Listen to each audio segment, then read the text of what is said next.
Uh, Hello everyone. I hope you all are doing great. We are back with another podcast of Terrible Trio. As you all know, that I am Yash Raj, and along with me, I have Gurjot and Agam, and we three are talking about the common admission test today with our very special guest, Ankit. Ankit is a mathematics undergraduate from Sri Venkateshwar College, University of Delhi, and he has scored 99.85 percentile in the Common Admission Test, which is CAT 2020. And today we will discuss about the strategies on how to crack the exam. But before that, let's talk about the Common Admission Test exam. Ankit, would you like to say something that I might have missed about your introduction part? No, you haven't. And hello, everyone. It's very good to be here. So let's Okay. start. Great. Yeah, sure. Firstly, I just want to ask that how has your life changed after the CAT results? How was your family reactions and how was your friends' reaction when you know that about the result? When the CAT score was announced, I was in Manali, right? So I was Okay. not at home, and still I can feel the reactions my parents felt at home because I was reaching calls from all the relatives, like Mhm. congratulations and party chiye type calls, right? And I was with my friends on a trip, so their reaction was more or less similar. So it was very overwhelming reaction. I did not expect that much. I was expecting around 99.6 or something, but it jumped from that. So very overwhelming. Okay. Great. That's great. Okay, so Ankit, I would let's just talk about cat, and I just want to ask you one thing that why should one give cat? Like, how is cat beneficial for a student, and how can cat help a student get his favorite B school? So, what is your take on that? See, CAT, according to me, CAT is just an entrance exam, right? So you Yeah, should not think about why should we do CAT. You should think about why should you do an MBA. yeah, If you are clear in that part, then CAT is like a doorway to reach the best college in the country. mm-hmm. Yeah, MBA in our college in our country is doable in among only top 30 colleges. So it is not mm-hmm. that beneficial as it should have been, right? So giving CAT if Yeah, your target is one among the top 30 makes sense. mm-hmm. You should go ahead with other procedure like on MBA because it's equivalent to that. Mm-hmm. Yeah. And what are some of the colleges that are accepting CAT scores in India?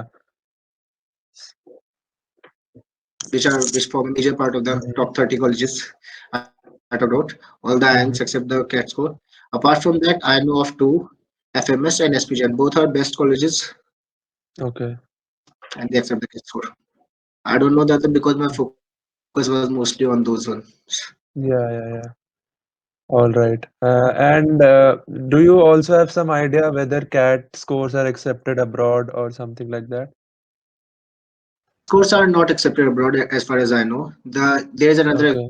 exam called GMAT, which is accepted Okay. abroad. All right. All right. No, I did not. I cou- I have seen the charges for that, and I wasn't sure that I would be willing to pay that much amount to get credit. Mm-hmm. Okay, and from 12th onwards, like most of the students gives this exam for JEE and NEET for engineering and medical. So, and after Yes. college and like before giving CAT, that is the only experience that we have giving competitive exams. So, what do you think is the difference between CAT and other exams like JEE and NEET? So what are those very elemental differences that we can observe? What I can think of is JEE thinks about your academic knowledge mostly. Hmm. And Yeah. despite that, NEET thinks about test you on the basis of your logic.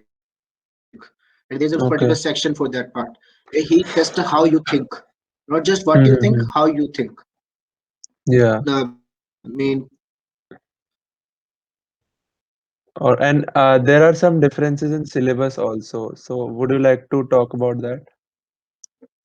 Yeah, in JEE, the mostly syllabus covered is of 11th and 12th, but Mm-hmm. in because students of various backgrounds gave the CAT exam, students who did not opted for science or Yeah. mathematics in 11th 12th also give the exam. The major portion of the CAT exam is focused below 10th or 10th level Okay. subjects. Okay.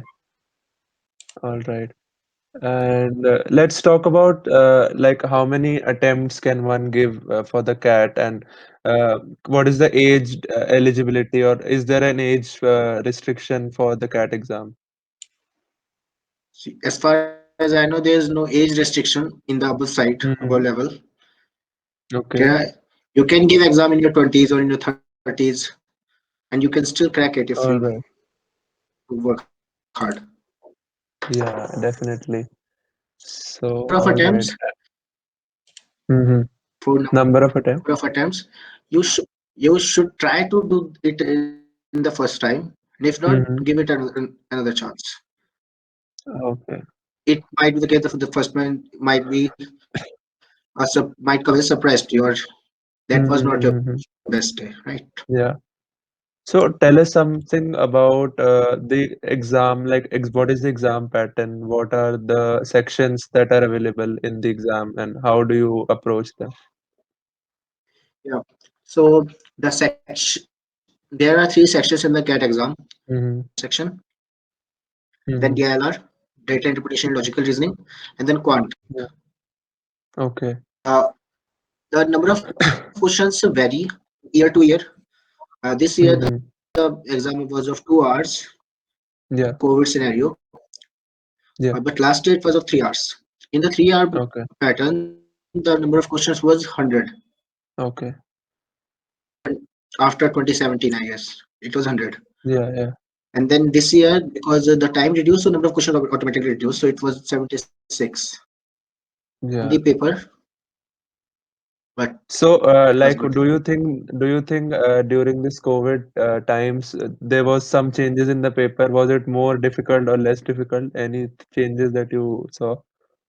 I don't think there are any particular changes because of COVID, like on the difficulty Yeah. level, because they make Okay. changes in the difficulty level because if you to keep the surprise element, right? Mm-hmm. Okay. All right. Yeah. And Surprise in the COVID scenario was changing in the time slot. They did not reveal the mhm. number of questions till the cat date. Okay.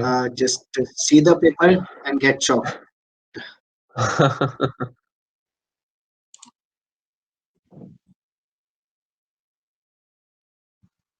Yeah, I think that it was because they needed more space to conduct the examination, and for that they needed to increase the slots. Before till last year, there were only two slots in the morning around 10 o'clock and in the afternoon around 3 or 4. Right, but this year they made three slots in the morning 8:30, then 11, then I guess 12, and then 4. Okay. All right. The slot Yeah. they Yes, use Raj. the Yeah, sure. So, Ankit, are you from science background? yes, I'm from science background. Okay, great. Yeah. Okay. Yeah, you're pursuing mathematics honors. It's quite clear that you are from Yeah. non-medical background. Uh, I'm just clearing this because there's some commerce background students in Delhi University who are pursuing mathematics honors. So that's why I just clear this. My another question is on that. That's why I just ask this about your background. So basically, do you think that students from the science background or you can say who are pursuing BTech, who are from tech background, have advantage on the quant and logical reasoning section of the CAT exam? See, I don't think the advantage would be on the logical reasoning that much, but yeah, it's for BTech students or mathematics students. There is a clear advantage on quant side because for mathematics they have already prepared in the coaching institute or during the preparation they have done for the JEE exam. They don't know theory things mostly, but they have learned how to solve exam or how to approach mathematics. different, but the method is similar of preparation at least. Yeah. So yeah, they have a little advantage in that area. Mm-hmm. Mhm. Coding section, I don't think they will that much advantage.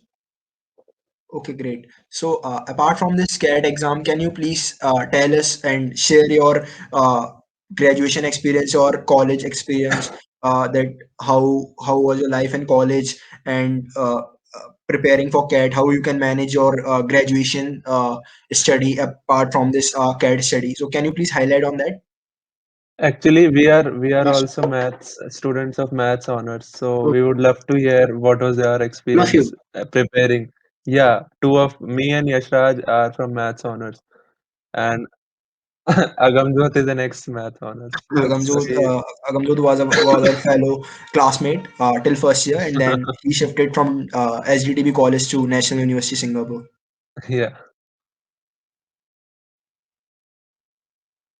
can you repeat that again? The voice was breaking.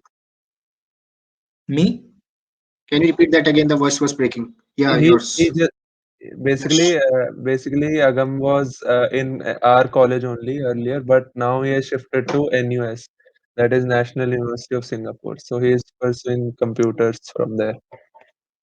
Yeah.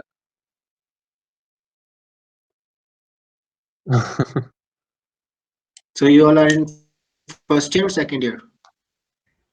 We are in second year right now.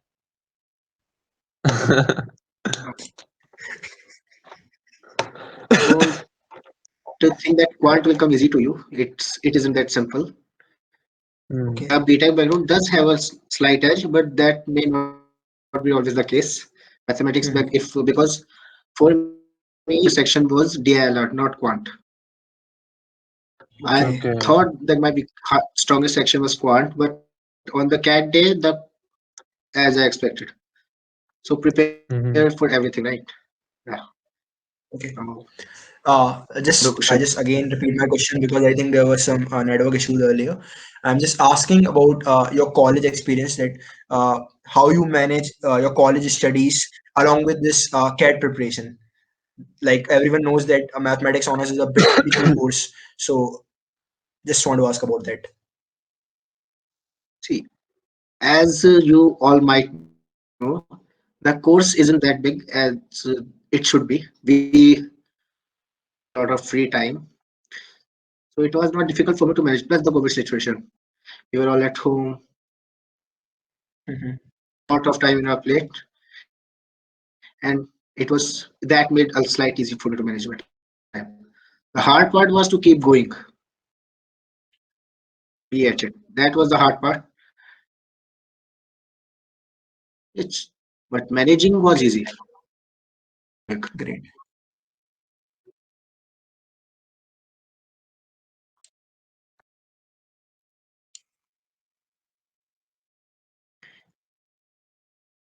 Yeah, for me it was difficult.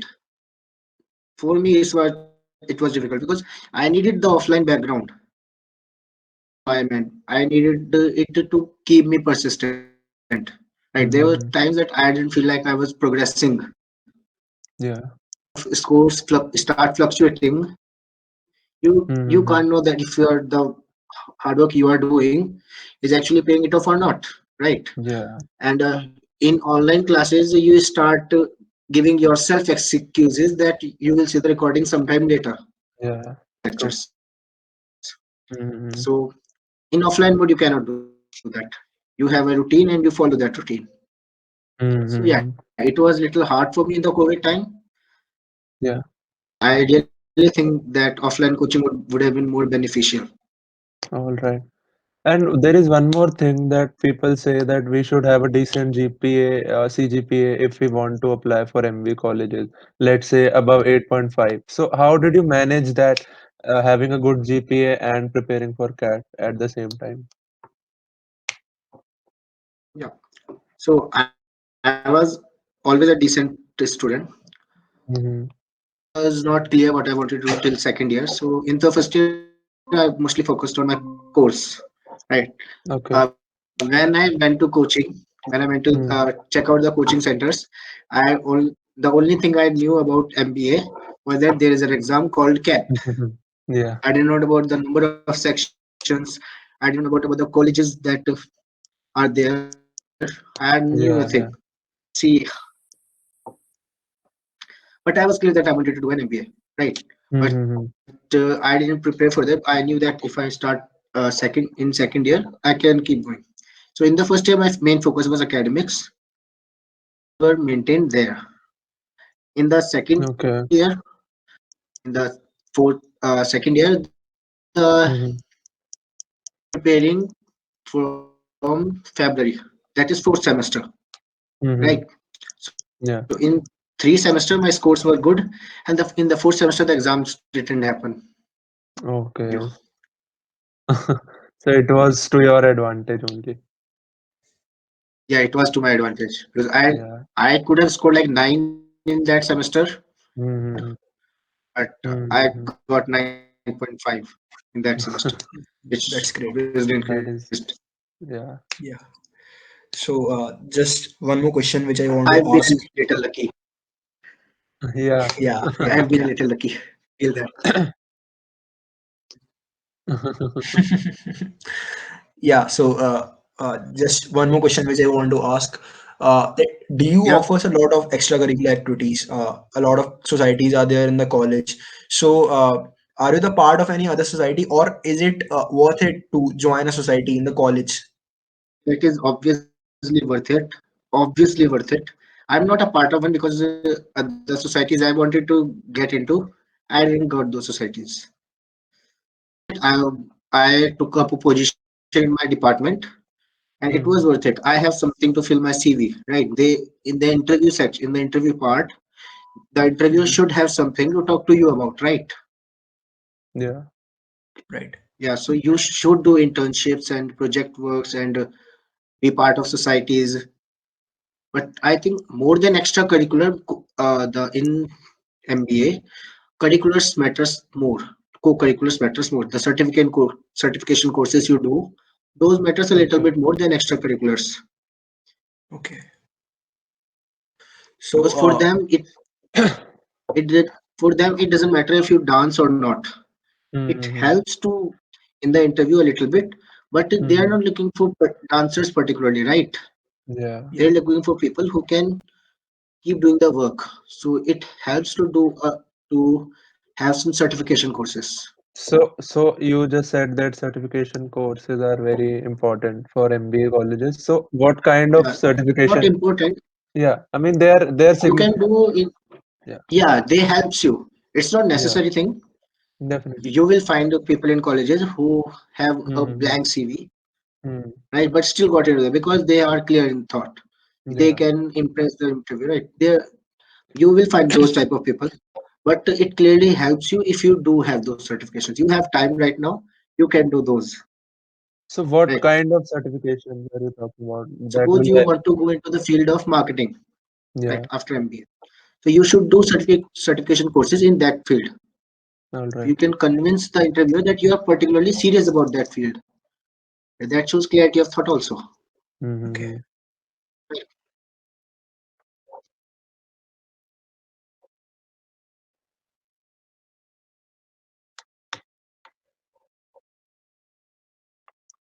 Can you please repeat the question again? Your voice is very low.